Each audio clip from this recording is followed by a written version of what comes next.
Hello నమస్తే welcome to మనం TV. ఉత్తరాది రాష్ట్రాల్లో వాతావరణం ఒక్కసారిగా మారింది. ఢిల్లీ సహా పలు రాష్ట్రాల్లో తీవ్ర ఈదురుగాలులు, వడగళ్లతో కూడిన భారీ వర్షం బీభత్సం సృష్టించింది. మే 21న ఢిల్లీ నుంచి శ్రీనగర్కు బయలుదేరిన ఇండిగో 6E2-142 విమానానికి ప్రతికూల వాతావరణం ఎదురైంది. దీంతో విమానం తీవ్ర కుదుపులకు లోనైంది. దీంతో అందులో ఉన్న 227 మంది ప్రయాణికులకు తీవ్ర భయోందోళనలతో అరుపులు, కేకలు వేస్తూ గట్టిగా సీట్లను పట్టుకున్నారు. ప్రమాదాన్ని ముందుగానే గమనించిన పైలట్ ఎమర్జెన్సీ ప్రకటించి శ్రీనగర్ ఏటీసీకి సమాచారం ఇచ్చాడు. దీంతో విమానం సురక్షిత ల్యాండింగ్కు చర్యలు చేపట్టారు.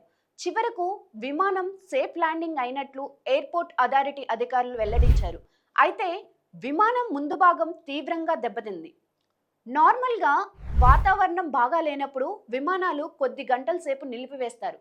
కాకపోతే ఇండిగో విమానం విషయంలో టేకాఫ్ అయిన కొద్ది నిమిషాలకు భారీ వర్షం పడింది.